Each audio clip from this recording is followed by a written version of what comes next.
പാലക്കാട് ദേശീയപാത ഇടിഞ്ഞു താഴ്ന്നതിൽ 2 ടീമായി പ്രത്യേകം അന്വേഷണം നടത്തുമെന്ന് ജില്ലാ കളക്ടർ എൻ ദേവിദാസ് പറഞ്ഞു. ദേശീയപാത അതോറിറ്റിയുടെ സംഘമായിരിക്കും അന്വേഷിക്കുക. മൈലക്കാട് പോലെ അപകട സാധ്യതയുള്ള പറക്കുളം, കടവൂർ, മേവറ തുടങ്ങിയ ഇടങ്ങളിൽ ദില്ലിയിൽ നിന്നുള്ള സംഘമായിരിക്കും പരിശോധന നടത്തുകയെന്നും കളക്ടർ വ്യക്തമാക്കി. നമുക്ക് അദ്ദേഹത്തിന്റെ പ്രതികരണം കേൾക്കാം. സംഘത്തിന്റെ എണ്ണം പറഞ്ഞിട്ടില്ല, പക്ഷേ നാളെയോട് കൂടിയിട്ട് അവരുടെ പരിശോധന ആരംഭിക്കുമെന്നാണ് പറഞ്ഞിരിക്കുന്നത്. അതിൻ്റെ മണ്ണിൻ്റെ സാമ്പിൾ എടുക്കാൻ വേണ്ടി പറഞ്ഞിട്ടുണ്ട്.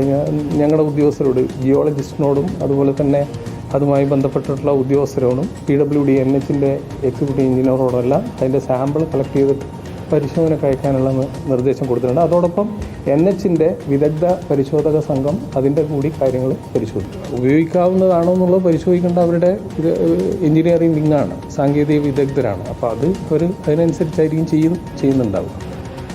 ദിലീപ് ദേവസ്യാണ് ചേരുന്നത്. ദിലീപ്, പലതരത്തിലുള്ള പരാതികളാണ് ഉയരുന്നത്. അശാസ്ത്രീയമായ നിർമ്മാണം ഉൾപ്പെടെ അതുപോലെ ഉപയോഗിച്ച മണലിന്റെ കാര്യത്തിലൊക്കെ തന്നെയും വലിയ പരാതികൾ ഉയരുന്നുണ്ട്. ഇതിലിപ്പോൾ ഏത് രീതിയിലായിരിക്കും അന്വേഷണം? മാത്രമല്ല, കരാർ കമ്പനിക്കെതിരെ തൽക്കാലം നടപടി വേണ്ടെന്നാണോ തീരുമാനം? ഇന്നത്തെ യോഗത്തിലെ പ്രധാനപ്പെട്ട തീരുമാനങ്ങൾ എന്താണ്?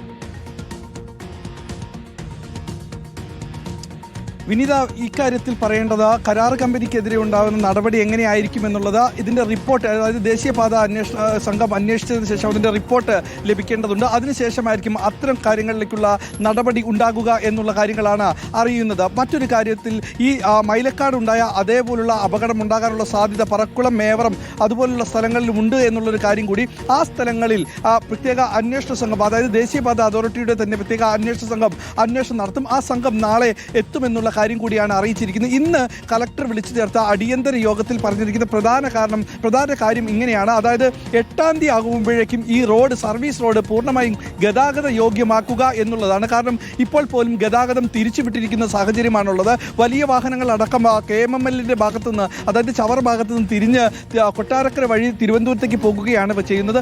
അങ്ങനെ നിൽക്കുന്ന ഈ സാഹചര്യത്തിൽ ഇത് പ്രധാനപ്പെട്ട പാതയാണ്. ഈ പാത പെട്ടെന്ന് തന്നെ ക്ലിയർ ചെയ്യുക, അതായത് 8-ാം തീയതി രാവിലെ ആകുമ്പോഴേക്കും തന്നെ ക്ലിയർ ആകണമെന്നുള്ള കാര്യങ്ങളടക്കം കളക്ടറോട് പറയുകയും ചെയ്തു. അത് ദേശീയപാത അതോറിറ്റിയും ഒപ്പം തന്നെ കരാർ കമ്പനിയായ ശിവാലയ കൺസ്ട്രക്ഷനും ഏറ്റെടുക്കുകയും ചെയ്തു. പിന്നീട് ഇതിൽ പ്രധാനമായി പറയേണ്ട കാര്യങ്ങൾ ഈ മണ്ണ് പരിശോധന എന്നുള്ളതാണ്. നേരത്തെ തന്നെ ഈ പ്രദേശത്തെ മണ്ണ് അത് ഉപയോഗശൂന്യമായ മണ്ണാണ്, അത് അശാസ്ത്രീയമായാണ് ഉപയോഗിക്കുന്നതെന്നുള്ള കാര്യങ്ങളടക്കം നാട്ടുകാർ പങ്കുവെക്കുകയും ആ മണ്ണ് തന്നെ ഈ റോഡിൻ്റെ മധ്യഭാഗത്ത് ഉപയോഗിക്കുമ്പോൾ അതിൻ്റെ ഇരുവശങ്ങളിലായിട്ട് നല്ല മണ്ണ് ഉപയോഗിക്കുകയും ചെയ്തു. അങ്ങനെ ഒരു തട്ടിപ്പ് നടത്തുന്ന രീതിയിലായിരുന്നു ഇവിടെ കൺസ്ട്രക്ഷൻ നടത്തിയത് എന്നുള്ള കാര്യങ്ങളടക്കം നാട്ടുകാർ പരാതിയായി പറയുന്നത്. ഇന്ന് നമ്മൾ കളക്ടറോട് ചോദിച്ച പ്രധാന കാര്യങ്ങളിലൊന്ന്, ഇത് നാട്ടുകാരുടെ പ്രതികരണങ്ങൾ അല്ലെങ്കിൽ നാട്ടുകാരുടെ ആശങ്കകൾ പരിഹരിക്കുമോ, അവരുമായി സംസാരിക്കുമോ എന്നുള്ള ചോദിച്ചപ്പോൾ ദേശീയപാത അതോറിറ്റി ഈ നാട്ടുകാരുമായി ചോദിച്ച് കാര്യങ്ങൾ നടത്തുമെന്ന്. ഇന്ന് രാവിലെ 10 മണിക്കായിരുന്നു കളക്ടറുടെ ചേംബറിൽ അടിയന്തര യോഗം വിളിച്ചത്. പക്ഷേ 12 മണിയോടെയായി ദേശീയപാത അതോറിറ്റി ജീവനക്കാരടക്കം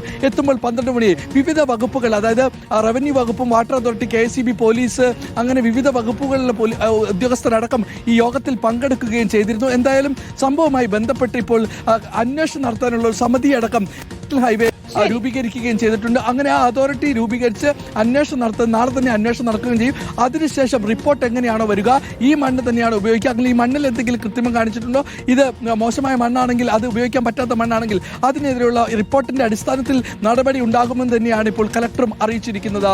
വിനീത, ശരി. ദിലീപ് ദേവസ്യാണ് വിവരങ്ങൾ നൽകിയത്. വൻ ദുരന്തമാണ് ഒഴിവായതെന്നതാണ്. പക്ഷേ കൃത്യമായ അന്വേഷണം വേണം. ഈ ദേശീയപാത നിർമ്മാണത്തിന്റെ അശാസ്ത്രീയത ഉണ്ടെങ്കിൽ അത് ഉൾപ്പെടെ പരിഹരിക്കപ്പെടേണ്ടതുമാണ്.